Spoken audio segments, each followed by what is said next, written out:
Fala galera, tudo tranquilo? Essa é a TV Atômica e estamos agora com o programa Mais 3 Pontos para falar sobre o que há de melhor e de mais importante no futebol brasileiro e mundial.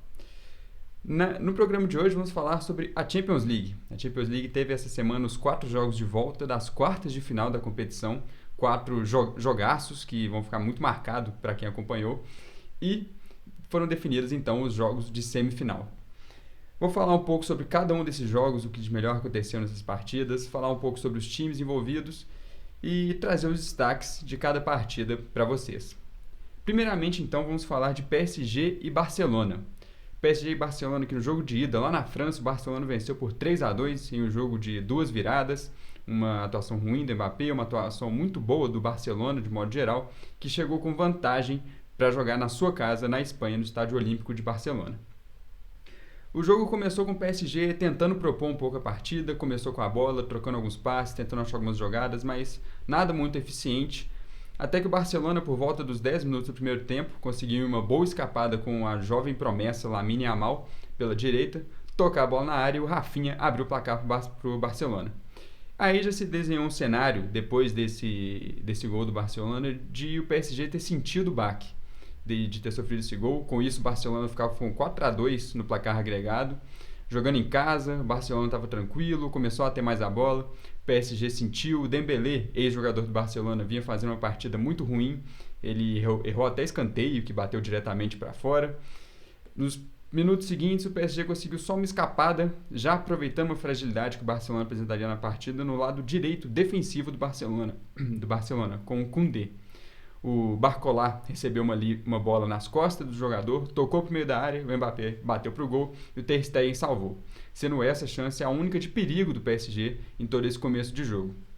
Até que por volta dos 30 minutos do primeiro tempo, o lance que condicionou toda a partida e mudou totalmente o cenário do jogo.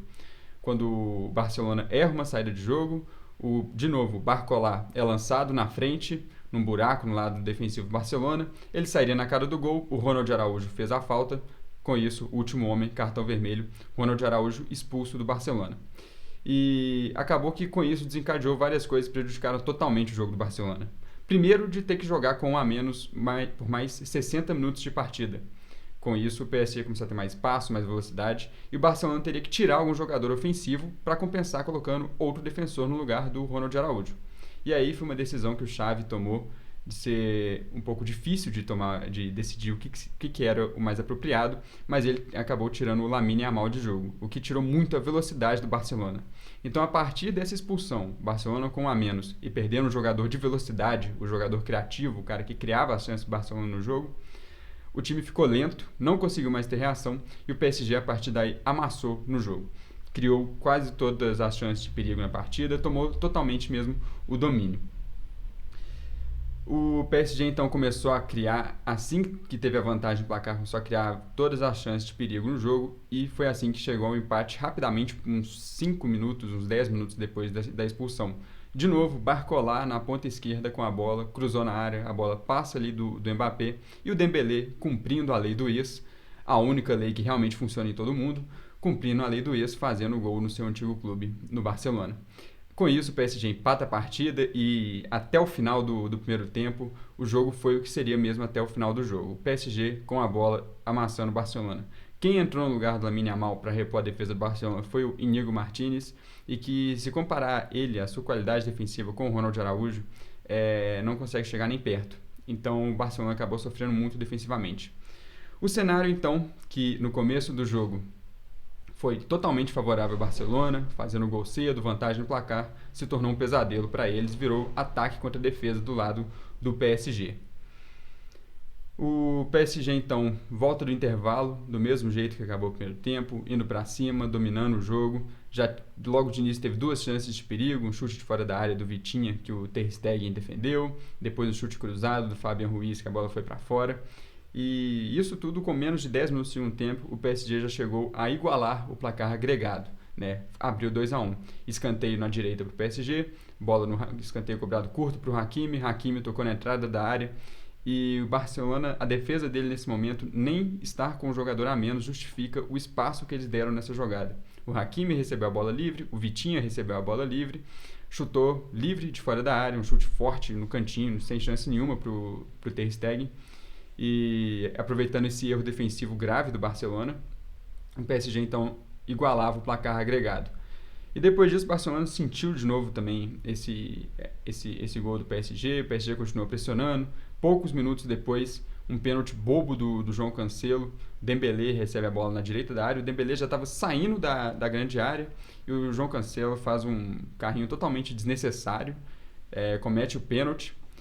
E na cobrança que apareceu a estrela do Mbappé. O Mbappé estava mal na partida, estava mal nas duas partidas, na verdade, tanto nesse jogo quanto no jogo de ida lá na França, mas pegou a bola para bater o pênalti, assumiu a responsabilidade, bateu muito bem o seu pênalti no cantinho, o Ter Stegen acertou o canto, mas não conseguiu pegar, e aí o PSG então tinha vantagem no placar. Depois que o PSG abriu essa vantagem no placar agregado, aí o cenário do jogo mudou um pouco. O Barcelona tentou assumir um protagonismo, não conseguia criar, um jogador a menos, sem o jogador mais criativo no ataque, mas começou a tentar do jeito que dava algumas coisas. O Xavi colocou alguns jogadores de ataque em campo, como por exemplo o João Félix, mas não conseguia muito mudar o cenário. Barcelona atacando, o PSG começou a buscar o contra-ataque, e aí teve um momento crucial para decidir a partida. O PSG erra a saída de bola, Lewandowski avança livre, um 4 contra 2, Lewandowski com duas opções de passe na esquerda, uma opção de passe na direita, ele foi carregando a bola, dois defensores do PSG, e ele não tocou a bola nem na esquerda, nem na direita, foi andando para frente, chutou em cima da defesa, e aí escanteio para o Barcelona. Cobrança de escanteio, a zaga do PSG tira a bola, Hakimi puxa o contra-ataque e puxa o contra-ataque livre. O Mbappé, aí o Hakimi toca para o Mbappé sai na cara do gol, chuta, Ter Stegen defende. Depois tem mais uma finalização, não me lembro de quem, Ter Stegen defende de novo.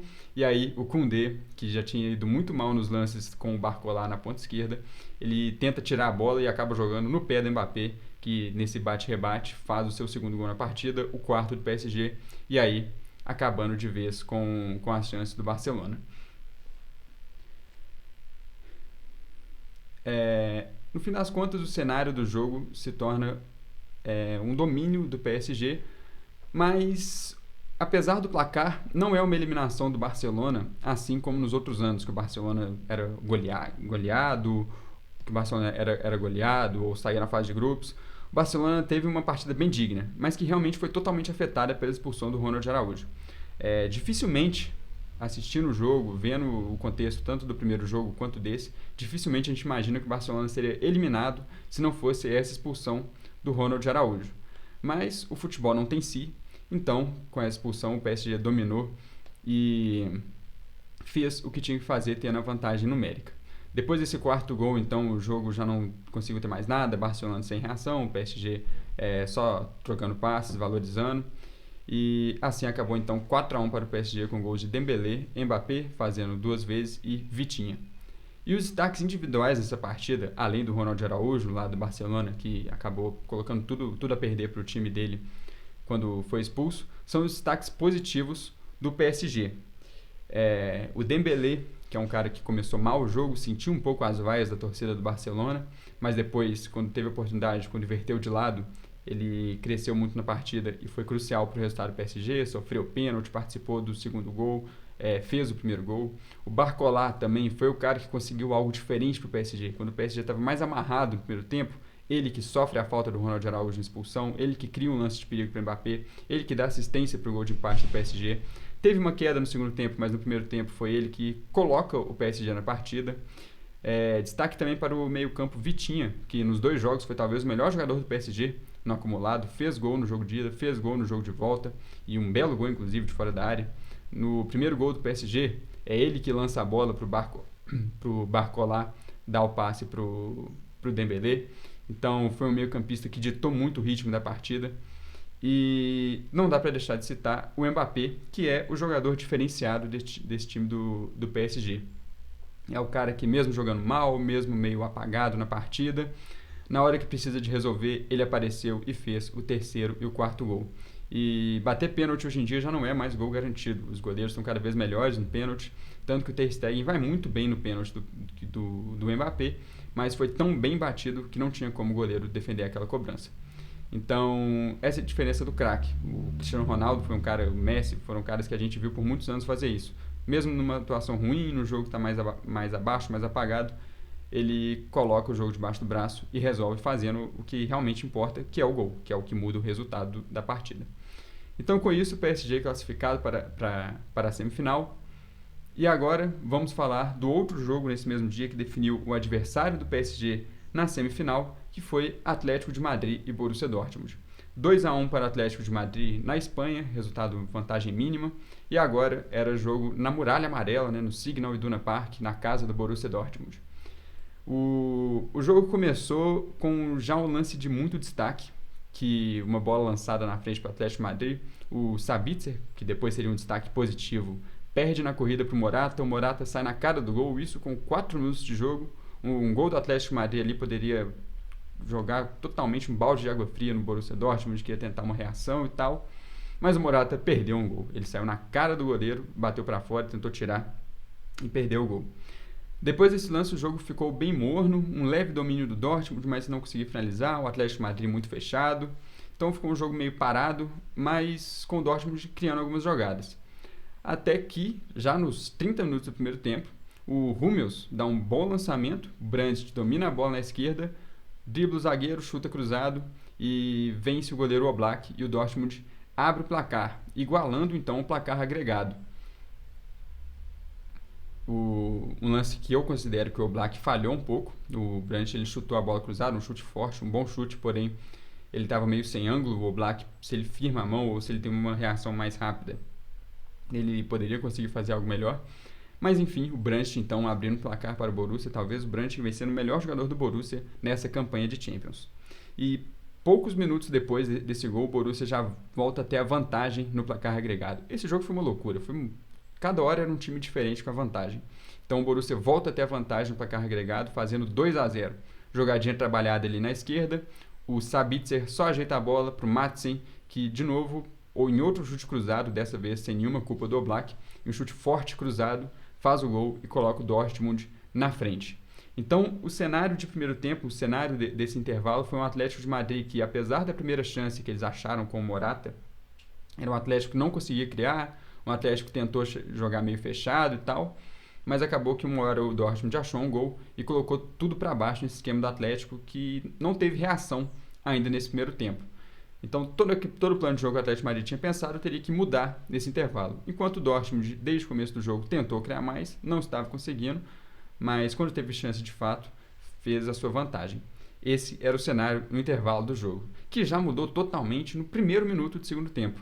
O Atlético de Madrid começou aí sim indo para frente, pois precisava agora do resultado, de fazer o gol, e conseguiu no escanteio ainda nos primeiros minutos um gol contra bizarro do Hummels. O Atlético de Madrid cobra o escanteio na área, se não me engano o Witzel desvia a bola para a pequena área, o Hummels completamente sozinho, ele tenta cortar a bola para trás e manda para o próprio gol, então igualando o placar agregado, 2-1 na Espanha, agora estava 2-1 para o Borussia na Alemanha. Pouco tempo depois desse gol, o Atlético continuou tendo domínio da partida. O Ángel Correa saiu na cara do gol, chutou e errou também, um lance parecido até com o do Morata. O Ángel não tinha tanto espaço assim quanto o Morata tinha, mas também estava na cara do gol e chutou também para fora.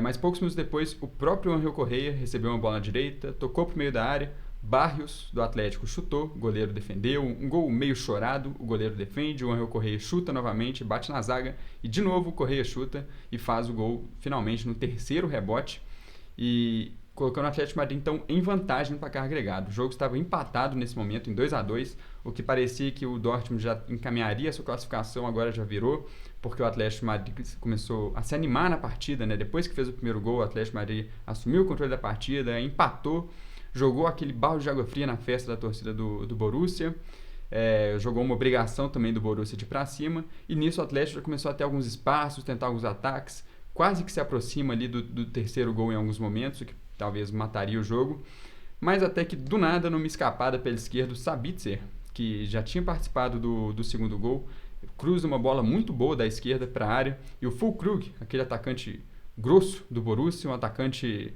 bem paredão ali mesmo na área, fez um belo toque de cabeça, um gol bem de centroavante mesmo, tirou totalmente do Oblak, e aí o Borussia, do nada, já tinha achado o seu gol e já igualava de novo o placar agregado, um jogo que foi de muita trocação, né, um 2-0 no final do primeiro tempo, que vira um 2-2 no início do segundo e que rapidamente o Borussia já retoma a vantagem. Então, com um belo passe de Sabitzer, o Füllkrug fez o terceiro gol do Borussia. E poucos minutos depois, o Atlético Madrid não conseguiu ficar com a bola depois da saída. O Borussia fez um lançamento longo lá da sua defesa, a defesa do Atlético tirou mal e o Sabitzer, de novo, participando muito bem. Ele pega a bola na entrada da área, dá um corte no zagueiro, chuta forte, cruzado. Talvez um outro lance em que o Oblak tenha falhado, o chute cruzado foi forte e tudo mais, porém foi da entrada da área, o Oblak encosta na bola e se ele firma um pouco mais a mão, ele provavelmente conseguiria defender. Assim como no primeiro tempo, no primeiro gol do Borussia, eu acho que ele teria que ter colocado mais força na mão. Um goleiro de tanta qualidade quanto o Oblak conseguiria evitar um gol desse. Mas méritos também para o Sabitzer, que pegou a bola, driblou, chutou forte e colocou o Borussia em vantagem no placar agregado. 4-2 para o Borussia, Sabitzer, gol dele, que agora então já tinha gol e 2 assistências na partida. E depois disso o Atlético já não teve mais reação. Ficou naquele desespero, tentando achar alguma jogada, mas não conseguia. O Borussia começou a criar mais jogadas, depois o Oblak foi forçado a fazer uma defesaça, um chute de fora da área, se não me engano, também do Sabitzer. Depois teve um lance cara a cara do ADM, que ele saiu cara a cara com o Oblak também defendeu. Então depois que o Borussia assumiu essa vantagem de 4-2 na partida, o Atlético nem conseguiu reagir mais. Ficou realmente só o Borussia mais próximo de fazer o 5º gol do que o Atlético de diminuir o placar. Então, no fim das contas, fim de jogo, 4-2 para o Borussia, que é extremamente surpreendente na semifinal da Champions. O Borussia que estava no grupo da morte, inclusive com o próprio PSG, lá na fase de grupos, e que o mais provável era que o Borussia fosse eliminado na fase de grupos, está aí, já classificado para a semifinal, eliminou o Atlético Madrid, que classificou contra a Inter nas oitavas. O Borussia, que não está conseguindo nem se firmar no G4 do campeonato alemão, consegue fazer uma campanha surpreendente aí na Champions League. Um time que realmente em casa joga com muita força, é um time muito diferente jogando em casa, conseguiu um poder de reação que ninguém esperava e fica na expectativa aí agora desse confronto com o PSG. O destaque individual dessa partida é obviamente o Sabitzer, que começou falhando, perdeu um gol lá no começo do jogo também, começou falhando no gol do Atlético Madrid, mas depois que ele que muda totalmente o cenário da partida com as suas achadas, tanto no cruzamento do terceiro gol, quanto no belo gol que ele faz no 4º gol do Borussia Dortmund. E quanto ao Atlético Madrid, fica mais uma eliminação decepcionante. Era um time que poderia sair com um resultado muito melhor da Espanha, venceu por 2-1 no jogo que poderia ser 3 ou 4-0, e acabou que não conseguiu fazer mais gols e tomou um gol de bobeira no final do jogo, tendo aí a vantagem mínima. Então o Atlético sai com mais uma eliminação com um sabor bem amargo mesmo, porque era favorito, podia ter feito uma vantagem muito melhor na Espanha e acabou num vacilo, num jogo que ele não conseguiu controlar em momento algum, acabou perdendo a classificação para o Borussia.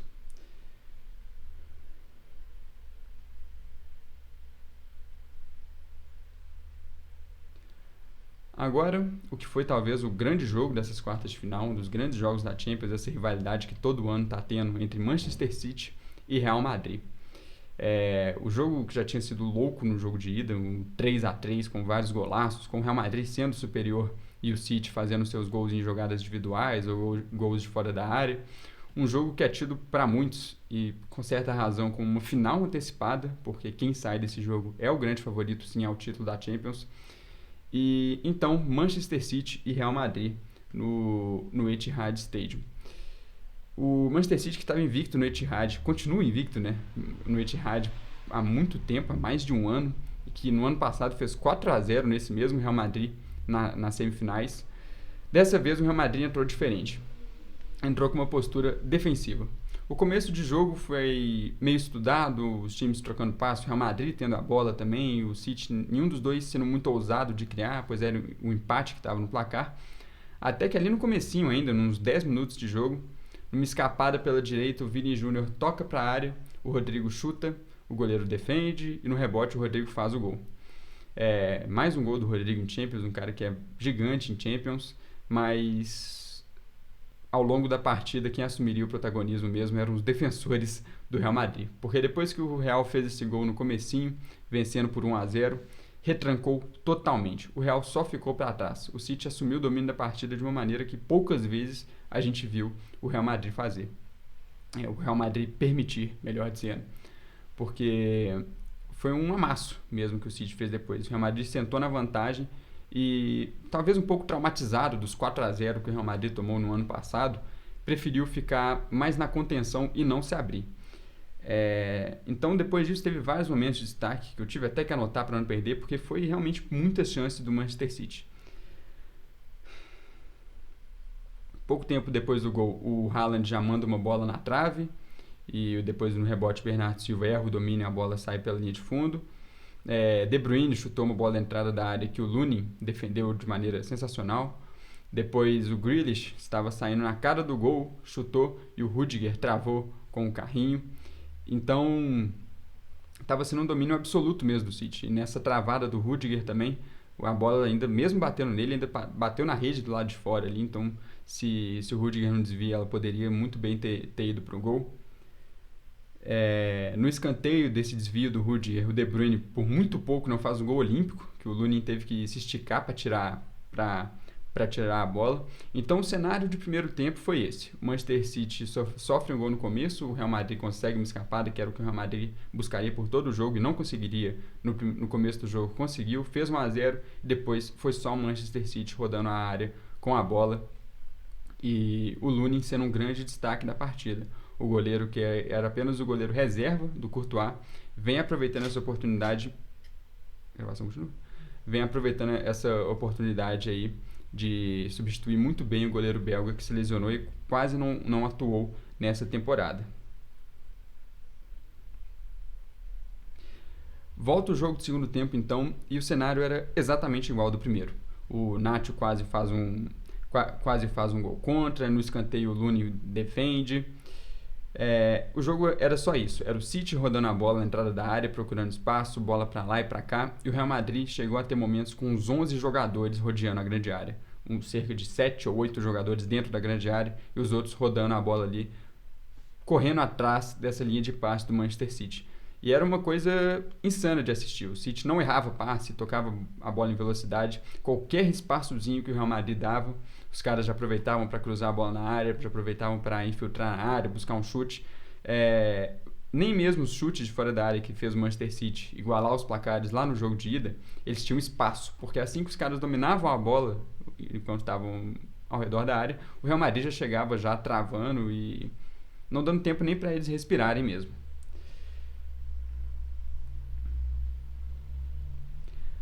Até que por volta dos 30 do segundo tempo, depois do jogo ser esse amasso por todo o tempo por parte do Manchester City, finalmente eles acham um gol. O Real Madrid chamou tanto o Manchester City para cima dele que era difícil segurar por muito tempo. E o Real Madrid contou com uma dose de sorte depois.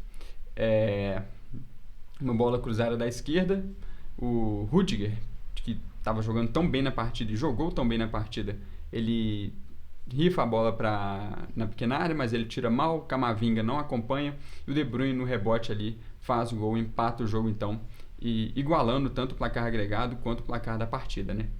E depois disso o City continua com domínio total, o Real Madrid não conseguia reagir. Pouco depois do gol, o De Bruyne perde uma outra grande chance, que ele recebe a bola na área e aí a defesa do Real Madrid falha de novo, porque fica um buraco, ele recebe a bola livre, e aí ele deu muito mole, porque se ele chuta aquela bola e bate um zagueiro ou o goleiro defende, não seria tanto demérito, mas aquela bola, depois da marca do pênalti, que ele estava livre, sem marcação, ele isolar do jeito que isolou, fica complicado. Ele errou um gol feito, dá para se dizer assim. Mas depois, o próprio De Bruyne também, da entrada da área, dá um chute colocado, um chute maravilhoso, e que o Lunin defende na ponta do dedo. Então, o cenário do jogo foi esse. Quanto ao Real Madrid na partida, o jogo então empatou em 1-1 e foi para a prorrogação. E quanto ao cenário geral da partida, é compreensível que o Real Madrid tenha agido desse jeito por conta de um medo de tomar outra goleada, assim como no ano passado, mas o Real Madrid é um time de muita qualidade e a atuação ruim do Real Madrid não pode ser justificada em mérito do Manchester City de colocar o Real para trás, porque o Real tinha muito espaço, em muitas escapadas, o Real ficou para jogar na velocidade, jogar por escapadas nas pontas, jogar por contra-ataque, E muitas vezes o Real Madrid tinha o espaço para o contra-ataque e realmente não conseguia jogar por uma atuação ruim de seus jogadores mesmo. Muitas vezes tomava decisão errada, ou estava passando alguém livre no meio de campo ou nas pontas e quem estava com a bola não via. Teve um lance do Vinícius Júnior na direita que o Bellingham estava passando livre no meio de campo. Ele não vê o Bellingham e tenta ir no 1 contra 1 com o Walker. O Walker que foi muito bem na partida, o Walker que muito do que o Vini Júnior não conseguiu jogar em específico nessa partida foi por culpa do Kyle Walker, um cara de muita velocidade, que todas as vezes que o Vini tentava ir na velocidade com ele, ele não conseguia. Mas, no fim das contas, o que vale é o resultado. O Real Madrid conseguiu a classificação, mas esse jeito que eles optaram por jogar, eu realmente acho que fica um pouco feio para um time da qualidade do Real Madrid. Porque, como eu disse, não foi uma opção de jogar defensivo e que o Manchester City empurrou eles para trás. Foram erros mesmo. O Real Madrid, mesmo jogando defensivo e no contra-ataque, podia ter feito melhor do que fez. E quanto ao Manchester City, nesse intervalo de prorrogação, o Guardiola comete para mim, um erro, assim como depois na prorrogação, em que ele substituiu o Haaland e depois na prorrogação ele vinha substituir o De Bruyne. Porque o Haaland estava mal na partida, o De Bruyne estava cansado, mas são dois batedores de pênalti. No jogo que já está na prorrogação, que a chance de ir para os pênaltis é bem relevante, você não pode tirar dois caras que batem pênalti muito bem. E o City cobrou esse preço depois. Na prorrogação, então, o cenário era o mesmo ao longo da partida. O City rodando a bola na entrada da área. Aí, na prorrogação, como o cansaço já bate um pouco, o City tinha uma intensidade um pouco menor, mas ainda assim tentando alguns cruzamentos na área. Um outro destaque do Looney nessa partida, além das defesas que ele fez, foram também nos cruzamentos. O City estava cruzando muita bola na pequena área, muita bola perto do goleiro, e são bolas difíceis, são bolas que o goleiro tem que tomar uma decisão de sair ou ficar no gol. Não são bolas fáceis que o goleiro simplesmente vai lá e consegue socar a bola, tirar a bola da área. São lances difíceis. Então o Looney teve muito mérito também em conseguir cortar quase todos esses cruzamentos do Manchester City. A boa atuação dele, a segurança que ele passou nessa partida vai muito além das defesas que ele fez no jogo. Depois, até o fim, assim, o Real Madrid conseguiu mais uma chance na prorrogação. Um lateral cobrado na área, a defesa do Manchester City falha, o Rudiger sai cara a cara, mas aí a bola caiu no pé errado, caiu no pé logo de um zagueirão na área adversária, então ele deu uma bica na bola, isolou, mas foi uma chance assim, sendo um zagueiro dá pra perdoar, mas um atacante jamais poderia perder aquela chance, porque ele estava quase na pequena área e tal, estava livre, mas chutou a bola por cima do gol. E depois na prorrogação ficou por aí, não teve mais nada de muito destaque. E chega então a disputa de pênaltis. E aí deu para ver que o Real Madrid estava mais preparado para uma disputa de pênaltis. O despreparo do City passa muito pelo fato de que seus dois melhores cobradores foram substituídos. Isso indica que o City não se preparou tão bem para essa disputa de pênaltis, porque senão os caras que eram melhores batedores estariam em campo para bater. O Guardiola não fez questão deles estarem em campo. Não dá para culpar o Guardiola por isso também, porque ainda assim o City tinha outros batedores e é uma opção dele que o De Bruyne estava cansado e o Haaland estava mal na partida, mas abriu mão de ter dois bons batedores na cobrança de pênaltis. Chegando então à cobrança de pênaltis, o cenário parecia que seria muito a favor do Manchester City. Jogando em casa, e o Modric, o destaque do Real Madrid, um dos mais experientes jogadores do Real Madrid, bate o primeiro pênalti e erra. Ederson defende, depois o City vai e converte a sua cobrança. Então o City na vantagem na disputa de pênaltis, mas depois o jogo já vira totalmente, porque o que parecia ser um baque para o Real Madrid vira o contrário quando o Bernardo Silva, um dos melhores cobradores de pênaltis do Manchester City, que ainda estava em campo, bate um pênalti de maneira muito ruim, muito ridícula. Ele bate fraco no meio do campo, o Looney fica parado no meio e encaixa a bola. Mérito do Looney, que esperou a cobrança do jogador, ficou parado no meio do gol. Mas um balde de água fria no Manchester City, que depois o Real Madrid igualou numa boa cobrança do Lucas Vázquez. O Real fica na frente, então, na disputa de pênaltis. Depois Foden e Nacho convertem também, mantendo o Real à frente na disputa. Até que o Ederson foi bater um pênalti para o Manchester City e bateu muito bem. Se o Ederson perdesse esse pênalti, o City estaria praticamente eliminado, mas ele acertou ainda, fez a parte dele. Mas depois o Kovacic teve uma cobrança de pênalti também, que o Looney de novo defende, colocando ainda mais a sua estrela na partida. E aí o Rudiger, outro destaque da partida, bateu o pênalti decisivo e classificou o Real Madrid. Os destaques dessa partida, então, não tem como ser diferente de Lunin e Rudiger. O Lunin, por tudo que eu já falei ao longo da partida, né, das suas defesas, das suas boas saídas do gol e também das suas defesas de pênalti, a defesa de pênalti que deram um ânimo para o Real Madrid, e a defesa de pênalti, principalmente do Kovacic, que foi uma bola que ele teve que ir no canto buscar, e o Rudiger, que apesar do gol perdido e apesar da falha no gol do Manchester City, ele foi bombardeado a partida inteira, porque o Real Madrid ficou só para trás, só recuado. Então o Rudiger foi o zagueiro, foi o pilar defensivo do Real Madrid que manteve o time suportando as mais de 30 finalizações do Manchester City na partida. Ele foi a maior presença física e depois também ainda chamou a responsabilidade e bateu o pênalti decisivo, bateu muito bem inclusive no cantinho, bateu o pênalti decisivo para classificar o Real Madrid.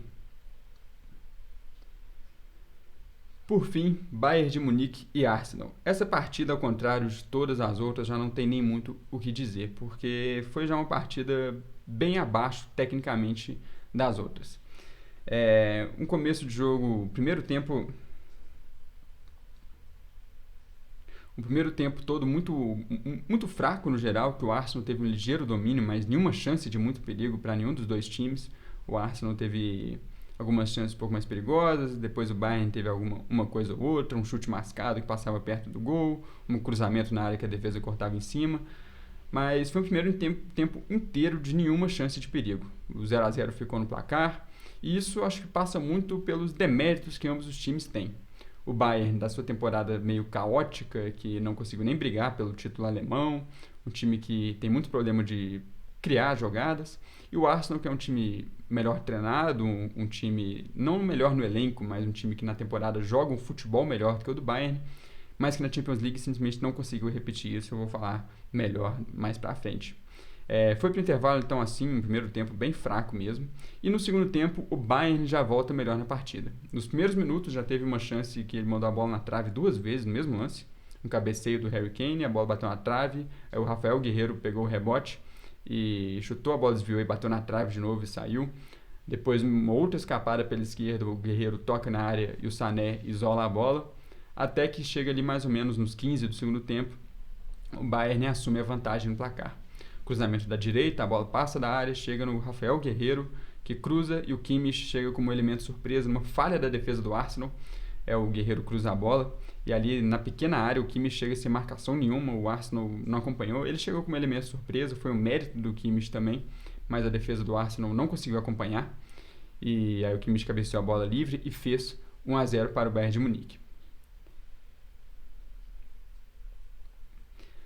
E depois desse gol, aí o jogo já fica bem para baixo de novo, porque o Bayern de Munique não tinha espaço para contra-atacar, para poder aumentar o placar ou algo do tipo, não conseguiu ter uma chance de perigo, e o Arsenal, que tentou assumir o protagonismo da partida pela necessidade de fazer um gol, até tentou, mas não conseguiu nenhuma chance de perigo, teve no máximo um chute do Odegaard que o Neuer defendeu, mas tinha mais 30 minutos de jogo mais ou menos e o Arsenal não conseguiu fazer nada de perigo. Então o jogo termina 1-0 para o Bayern de Munique, um jogo muito mais parado, e que fica a grande crítica ao Arsenal, que é um elenco que ainda tem que amadurecer muito. Porque o Arsenal joga bola na Premier League, joga bola na Champions em jogos não decisivos e tal, mas na hora do jogo grande, isso na Premier League e na Champions, é um elenco que amarela, que parece que todos os jogadores perdem a sua autenticidade, tudo que eles conseguem fazer de melhor, e o Arsenal simplesmente não consegue jogar. Os seus destaques não aparecem em jogo. O Saka fez uma partida assim, pro nível dele, tenebrosa, um cara de tanta habilidade, um cara de uma finalização tão boa, é o melhor jogador do Arsenal na temporada.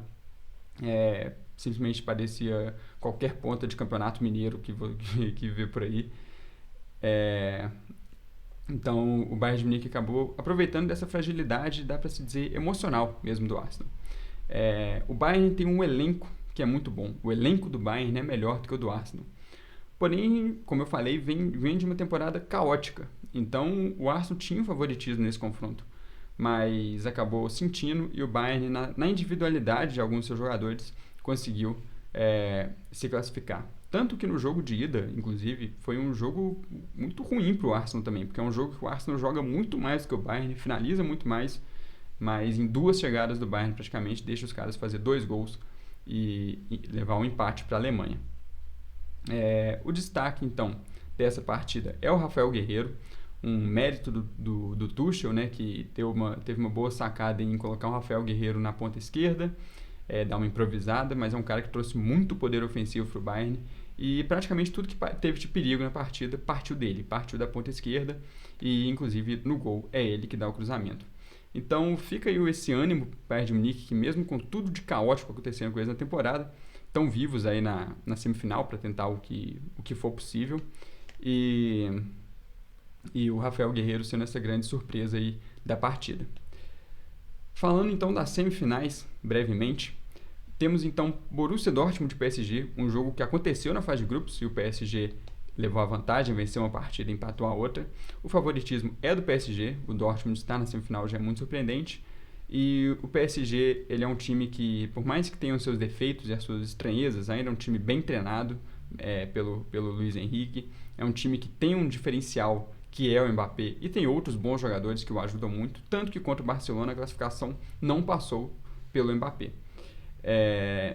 Então favoritismo para o PSG, que tem toda a chance aí de poder fazer mais uma final de Champions, a segunda na sua história.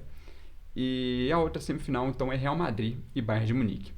Mesmo com a decepção que fica do Real Madrid ter jogado tão mal contra o Manchester City, de todo jeito o Real Madrid é o melhor time dessas semifinais e eliminaram o que é o melhor time do mundo atualmente.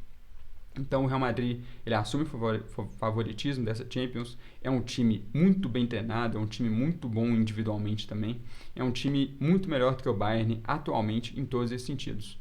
Tanto no treinamento, tanto no treinador, quanto no elenco, o Real Madrid leva muita vantagem e vai decidir em casa.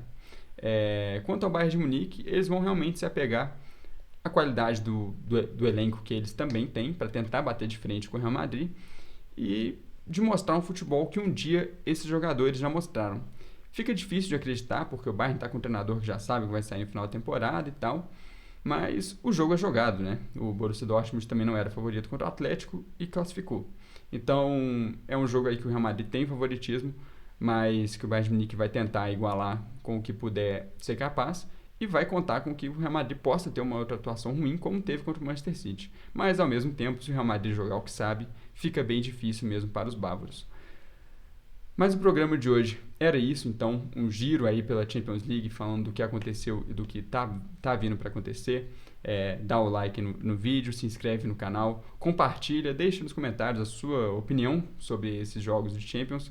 Muito obrigado, até a próxima, valeu!